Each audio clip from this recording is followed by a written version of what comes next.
Bem-vindo ao canal Viver de Renda. Se inscreva no canal, deixe o seu like e compartilhe com os amigos. Nos acompanhe também no Instagram Viver de Renda Canal e no nosso novo canal no YouTube, o Café com Ações. De terça a sexta temos vídeos falando sobre economia e bolsa de valores, notícias atualizadas em relação a esses temas tão importantes para formularmos a nossa estratégia de investimentos. Meu nome é Clóvis Soleira, sou formado em administração de empresas, consultor na área empresarial. Toda a minha vida trabalhei para grandes empresas na área de planejamento estratégico, estudo de viabilidade técnica econômica, programas de trainee, formação de lideranças. Essa experiência do mundo corporativo me ajudou muito quando eu decidi ser investidor, porque ao investir na bolsa você está investindo em empresas, você precisa estudar as empresas. Esse canal foi criado não para compartilhar análises nem recomendações, foi sim um espaço onde eu tive a ideia de compartilhar com vocês o que eu aprendi, as minhas histórias, as minhas lições de vida que eu aprendi. Então, desse modo, eu espero que esse conteúdo possa ser útil para você, para que você consiga refletir sobre os seus investimentos e sobre as suas escolhas. Você precisa ter entendimento para escolher bem os seus investimentos. Não fique preso a dicas de corretoras, recomendações de bancos, de analistas de investimentos, nem tampouco nas redes sociais. Você precisa estudar as empresas e chegar às suas próprias conclusões, certo? Não queira o caminho fácil, porque o caminho fácil não existe, entendeu? Não queira o caminho fácil porque ele não existe. Não existem atalhos para a riqueza. É necessário estudo, é necessário preparo, é necessário conhecimento. Quem tentar lhe vender algo diferente disso está lhe convidando para o fracasso, para o desastre. 90% das pessoas que investem na Bolsa de Valores perdem dinheiro nos 2 primeiros anos, simplesmente por não ter o conhecimento adequado para lidar com o mundo, com o universo da Bolsa de Valor.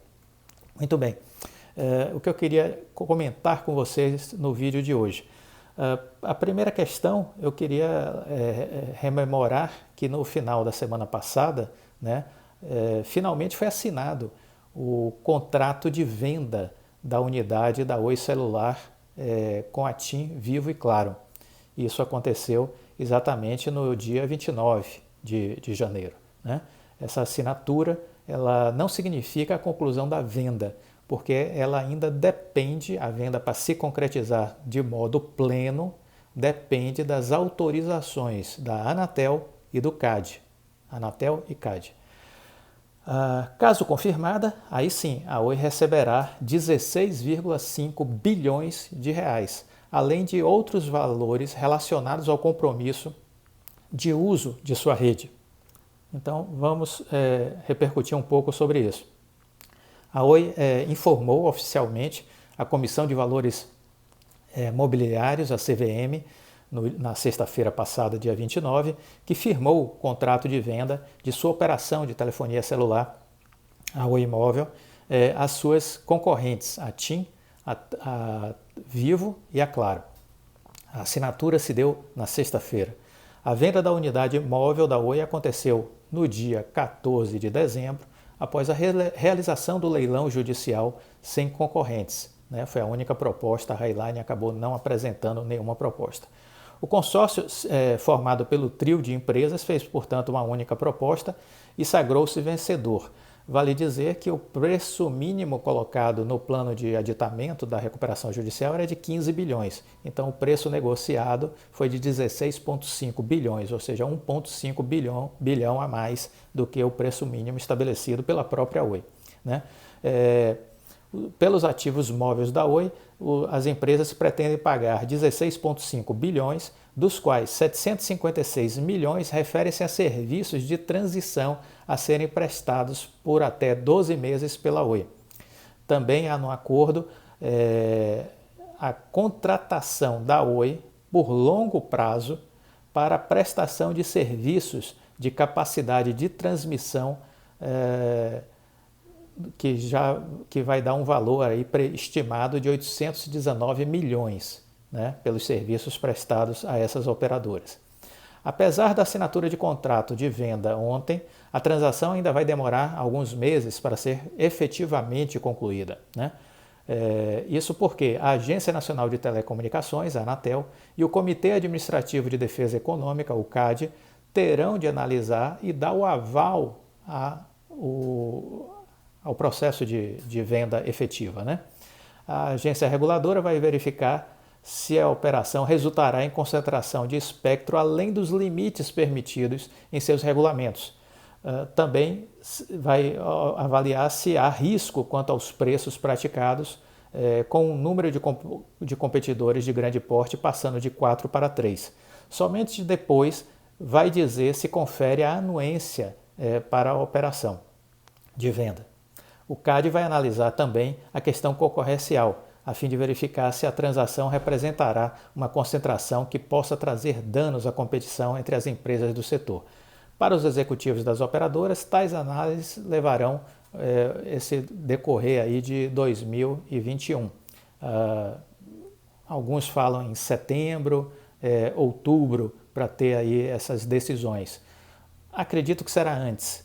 Há uma dinâmica de se acelerar isso. O próprio juiz da recuperação judicial pediu celeridade aos órgãos reguladores. O Ministério Público do Estado do Rio de Janeiro pediu celeridade aos órgãos reguladores. E o ministro das Comunicações, o Fábio Faria, tem feito sim uma abordagem pedindo celeridade. Então, a gente tem aí um contexto de que é preciso ter uma dinâmica em função da Oi ser uma empresa de recuperação judicial e em função de que essa divisão estabelecida para a venda da Oi Celular, de alguma forma gerará impactos na própria formatação do leilão do 5G, certo?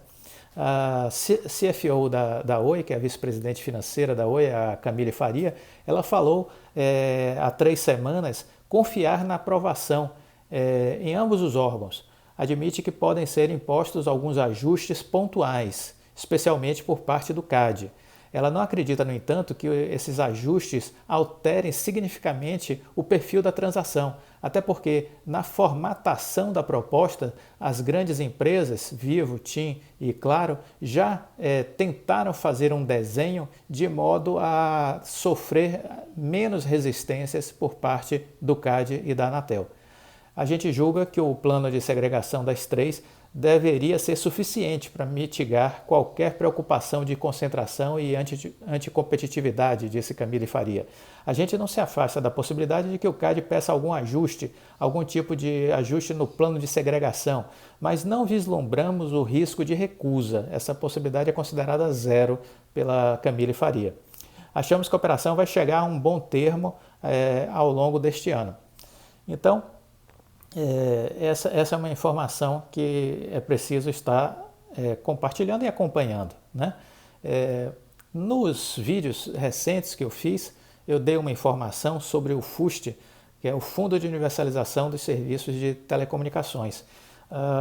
E aí depois eu fui pesquisar, porque na verdade eu já estava um pouco desatualizado desse assunto. Eu acompanhei esse assunto no início, porque eu cheguei a fazer, inclusive, alguns projetos enquanto consultor, para acesso a esse recurso do FUST para levar a internet a regiões rurais do Brasil, né? Beneficiando, sobretudo, comunidades de pequenos agricultores. Porque o que vale resgatar aí enquanto histórico é de que o FUST ele foi criado ainda no governo Fernando Henrique Cardoso. É um fundo que o objetivo era fazer um recolhimento de um percentual de recursos tirado da operação das empresas de telefonia, e isso é colocado numa conta, e esse recurso deveria ser para exatamente levar as telecomunicações para lugares que não têm viabilidade econômica, que as empresas, por livre e espontânea vontade, não irão para lá, porque não justifica do ponto de vista de comércio, de relação de venda, de identificação de consumidores, não existe viabilidade para que aquele investimento seja feito. Então o FUST foi feito para isso, foi criado para isso. Foi uma grande ideia o FUST. Qual o problema? É que até hoje, olha, desde o governo Fernando Henrique Cardoso, até hoje os recursos do FUST não foram utilizados. Então veja que é uma conta acumulativa, né? O dinheiro todos os anos retirado de uma parte da operação de serviços das empresas de telecom e depositado numa conta, e esse dinheiro está lá, guardadinho, rendendo juros, né? E eu Que valor está lá hoje no FUST, né? Estamos falando de 20 anos, né? Existe hoje 22,6 bilhões arrecadados. 22,6 bilhões arrecadados, né? E que esse recurso deveria ser exatamente para poder levar a internet para diversas regiões do país.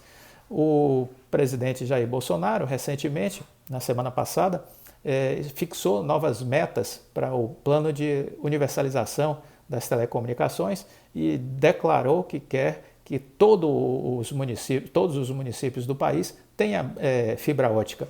Maravilha, essa é uma decisão política. Falta agora utilizar o recurso, né? O ministro Fábio Faria, entendo eu que diante dessa sinalização do presidente, precisa colocar a lupa sobre o FUST e aí abrir uma negociação, sobretudo, com a área econômica.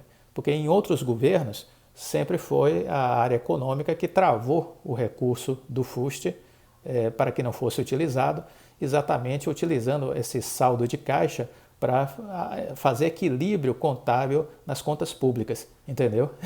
Então, é importante que o presidente acompanhe agora esse assunto do FUST, que esse assunto entre na agenda do presidente e que o Fábio Faria organize o bom uso desse recurso.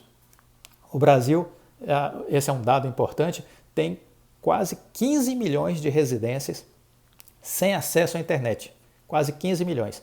Se a gente observar em número de pessoas, estamos falando aí em algo em torno de 46 milhões de brasileiros desconectados. 46 milhões de brasileiros sem acesso à internet. Isso é um quarto da população com mais de 10 anos de idade. Então, se você olhar desse contingente de excluídos digitais, né, 7,5% não tem sinal disponível, 25,4% não podem pagar pelo serviço e 24,3% não sabem usar a rede de computadores. Então, esse é o tal do analfabetismo digital, pessoas excluídas do mundo da internet. Então aí você olha assim, poxa, a pessoa que está sobretudo nas grandes cidades, né? Será que isso é possível? Sim, é possível. Nós estamos falando aí de um quarto da população brasileira com mais de 10 anos de idade desconectadas, sem acesso à internet. E aí, de novo, esses excluídos digitais, 7,5% não tem sinal disponível, 25,4% não podem pagar pelo serviço e 24,3% não sabem utilizar. Então, veja a realidade dessas pessoas, né? Esses dados são da última pesquisa nacional por amostra de domicílios, a PNAD contínua, né? Então, o cenário poderia ser outro se há exatos 20 anos esse recurso do FUST tivesse sido utilizado anualmente, né? Em vez de ficar fazendo saldo de caixa. A lei que criou o FUST, ela é a Lei 9998 de 2000, né, que criou o Fundo de Universalização dos Serviços de Telecomunicações. E ela obriga que todas as empresas do setor de telecom destinem 1% da receita operacional bruta à expansão do serviço. Esse recurso é para que, especialmente nas regiões consideradas não lucrativas, que não têm viabilidade econômica, possam ser atendidas. 2 décadas se passaram, o FUST arrecadou mais de 22,6 bilhões de reais, de acordo com a Anatel, mas apenas uma parcela ínfima de recurso foi aplicada para atenuar esse abismo digital que existe no Brasil e que isola os brasileiros, dividindo eles em cidadãos de primeira classe e de segunda classe. Essa é a realidade do nosso Brasil. Isso precisa mudar. E me causa espécie que pouco se fala sobre isso. Pouco se fala sobre esse assunto. Você não vê isso sendo discutido na mídia, você não vê isso sendo discutido nas redes sociais, você não vê isso sendo discutido no Congresso Nacional. É hora desse assunto entrar na agenda do Brasil, porque internet permite acesso ao conhecimento. Óbvio que a internet também tem muita porcaria, muita desinformação, mas usada de forma inteligente, a internet ela permite o acesso ao conhecimento, permite a melhoria da educação, do desenvolvimento, do acesso a informações que vão levar à geração e à construção de lucros e à construção de riquezas. E, sobretudo, em comunidades tão carentes que necessitam de conhecimento e de informação. Eu falei que tive a oportunidade de tentar fazer um projeto para captar recursos do FUST para comunidades rurais. Comunidades essas desassistidas no interior da Bahia e Pernambuco. E a gente tentava exatamente construir um projeto, apresentamos diversas vezes para o governo federal, em alguns governos, não apenas em alguns governos, e nunca conseguimos movimentar esse recurso, porque a ideia era exatamente utilizar esse recurso para priorizar investimentos para fazer com que comunidades rurais tivessem acesso à internet. Né? E para que isso? Para que os filhos de agricultores pudessem melhorar o seu processo educativo, pudessem ter acesso a informações para aumentar a produtividade dos seus negócios, das suas lavouras, né? Formatando movimentos cooperativistas e por aí vai. Mas acontece que simplesmente, desde o governo Fernando Henrique, a gente tentou, enquanto consultoria, acessar esses recursos para fazer o FUST cumprir sua finalidade e não tivemos sucesso. Nunca os projetos foram aprovados no governo Fernando Henrique, no governo Lula, no governo Dilma. Então as coisas simplesmente não andaram. E esse assunto precisa entrar na agenda, né? Seria muito bom que isso também fizesse parte da agenda da Conexis, que é o sindicato que representa as empresas de telecom e que hoje é presidido pelo Rodrigo Abreu. Né? O assunto FUST deveria também estar na agenda do Rodrigo Abreu por conta da Conexis. De acordo com a União Internacional de Telecomunicações, uma agência que é vinculada à ONU, existem 4,1 bilhões de pessoas utilizando a rede mundial de computadores. Isso corresponde a 53,6% da população do planeta. Mas essa União Internacional de Telecomunicações alerta que, em contrapartida, expressivos 3,6 bilhões de pessoas permanecem offline, a maior parte em países considerados menos desenvolvidos, onde em média apenas 20% dos cidadãos estão conectados. No Brasil, o acesso à internet cresce a cada ano, mas infelizmente existe ainda uma parcela expressiva, mais de 40 milhões de brasileiros desconectados, sem acesso a essa importante ferramenta. Então, o vídeo de hoje a gente fala um pouco sobre isso para mostrar ainda também um grande potencial de crescimento com relação à fibra ótica, né, e com relação a investimentos em infraestrutura de telecomunicações no país, investimentos esses necessários para a melhoria das condições de vida da população brasileira. Um abraço, fique com Deus e até a próxima. Tchau.